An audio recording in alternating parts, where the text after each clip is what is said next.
Hello दोस्तों, the scary Hunt YouTube channel पर आप सभी का स्वागत है। आज मैं जो कहानी आपको बताने जा रहा हूँ ये हमारे ही एक सब्सक्राइबर द्वारा भेजी गई है। तो ये कहानी मैं उनके पॉइंट ऑफ व्यू से आज आपको बताने वाला हूँ। मेरा नाम किशन है और मैं सिविल इंजीनियरिंग की पढ़ाई कर रहा हूँ। वैसे तो मेरा अधिक समय हॉस्टल में ही बीतता है, पर छुट्टियों में मैं पास ही अपने घर जाफराबाद जाता हूँ। मेरे जयेश मामा जी हैं जो एक कर्मचारी थे। मेरे जयेश मामा दिखने में खूब काले और हाइट में लंबे थे। उन्हें खाने में कुछ भी दे दिया जाए वो जानवरों की तरह खा लेते थे। उन्हें स्वाद की कोई समझ नहीं थी।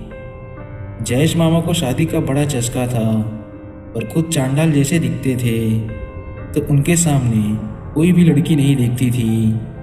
हम जब भी मेले में घूमने जाते तो जयेश मामा घूर घूर कर लड़कियों को ऐसे ताकते जैसे कि वे उन्हें ही खा लेंगे। बदकिस्मती से पिछले साल बिजली का शॉक लगने से उनकी मौत हो गई थी। हम सारे उनकी शमशान यात्रा में भी गए थे।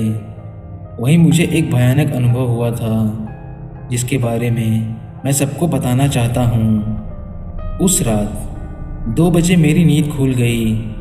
शायद किसी ने मुझे आवाज़ दी थी। मैं चौंक गया। उठकर आसपास देखा तो कोई भी नहीं था। मैं फिर बत्ती बुझाकर सो गया। तभी अचानक किसी ने फिर से मुझे मेरे नाम से पुकारा। इस बार मैंने गौर किया तो मुझे समझ आया कि यह तो मेरे जयेश मामा जी की आवाज़ थी। मुझे यकीन नहीं हुआ कि जयेश मामा की आवाज़ इतनी रात को मुझे क्यों सुनाई दे रही है। कुछ देर बाद मैं फिर से सो गया और सोते सोते मेरी नज़र खिड़की के बाहर गई तो वहाँ मैं जो देखा मैं एकदम चौंक गया। मेरे पसीने छूट गए। उस बिजली की तार पर मेरे जयेश मामा बैठे थे जो मुझे ही देख रहे थे।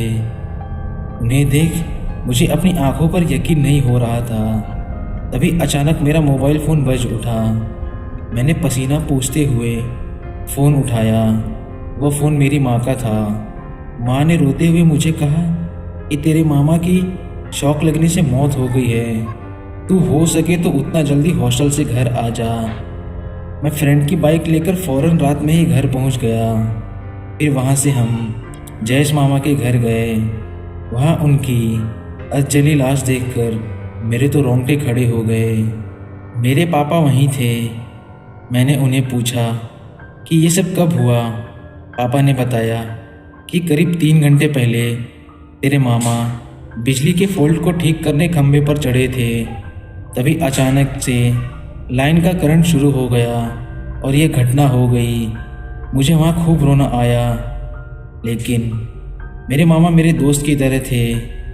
मैं उनका खूब मजाक उड़ाता था पर वह कभी बुरा नहीं मानते थे और हमेशा मेरी हर परेशानी में मेरा साथ देते थे। फिर मुझे हॉस्टल वाली घटना याद आई। शायद मैंने जयेश मामा के भूत की ही आवाज़ सुनी थी और खिड़की के बाहर तार पर भी मुझे जयेश मामा का प्रेत ही दिखाई दिया होगा। अब धीरे धीरे मेरा शौक खौफ और डर में तब्दील होता जा रहा था। मुझे पता नहीं था कि उनका भूत मरने के बाद मेरे पास क्यों भटक रहा था। ये सब सोच सोच कर मेरे पसीने छूट रहे थे और मुझे अंदर ही अंदर डर सता रहा था कि आगे क्या होगा। अगले ही दिन जयेश मामा का अंतिम संस्कार था और वहाँ मैं भी गया। सारे सगे संबंधी अंतिम संस्कार कर रहे थे। तभी अचानक मेरी नज़र जयेश मामा की लाश की ओर गई। मैंने देखा जयेश मामा के हाथ के पंजों में कुछ हरकत हो रही है। शायद उनका पंजा मेरी ओर उठा और हाथ से मुझे पास आने का इशारा किया। ये सब देखकर मैं पागलों की तरह चीखने लगा। सगे संबंधी दौड़कर मेरे पास आ गए और मैंने जो भी हुआ वह सब उन्हें बताया, पर किसी ने मेरा विश्वास नहीं किया। सबने मेरे पापा को बोला कि किशन डर गया है, इसको घर भेज दीजिए।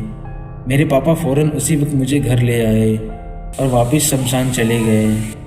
फिर उस रात मुझे ज़ोरदार बुखार चढ़ गया। मेरे पापा मेरे लिए दवाई भी लाए पर बुखार नहीं उतर रहा था। उस रात मुझे जयेश मामा के भूत का भी डर सता रहा था। करीब रात के 3 बजे फिर से मुझे किसी के चलने की आहट सुनाई दी। फौरन मेरी आंखें खुल गई। मैंने देखा कि मेरे बिस्तर के पास जयेश मामा बैठे हैं और उनका आधा चेहरा जला हुआ था और वो मेरी ओर देख रहे थे। उनका भूत देख मेरी तो जबान हलक में अटक गई और सांस फूल गई। मैं बेतहाशा कांपने लगा। मुझे समझ नहीं आ रहा था कि मेरे जयेश मामा का भूत हाथ धोकर मेरे पीछे ही क्यों पड़ गया है। कुछ देर बाद जयेश मामा ने अपनी जेब में हाथ डाला और कुछ निकालकर मेरे बिस्तर पर रखा। फिर अचानक उनका भूत एक झटके में वहाँ से गायब हो गया। मैं ये सब देखता ही रह गया और ये सब देखते देखते मेरा बुखार भी उतर गया। मैंने तुरंत बत्ती जलाई और बिस्तर पर देखा तो वहाँ एक पेन ड्राइव पड़ी थी। अब पूरी बात मुझे समझ आ चुकी थी कि मेरे जयेश मामा मरकर भी बार बार मेरे पास क्यों आ रहे थे। उन्हें मुझको मेरी गिफ्ट भी मुझे सौंपनी थी। 2 दिन पहले मेरे जयेश मामा मेरे हॉस्टल आए थे और मेरे एग्ज़ाम में अच्छे मार्क लाने पर खुश होकर उन्होंने मुझे वादा किया था कि मुझे नई पेन ड्राइव गिफ्ट करेंगे। और हंसते हुए मैंने उन्हें कहा था कि इस बार कोई बहाना मत बनाना, मर भी जाओ तो भी मेरा गिफ्ट मुझ तक ज़रूर पहुंचा देना।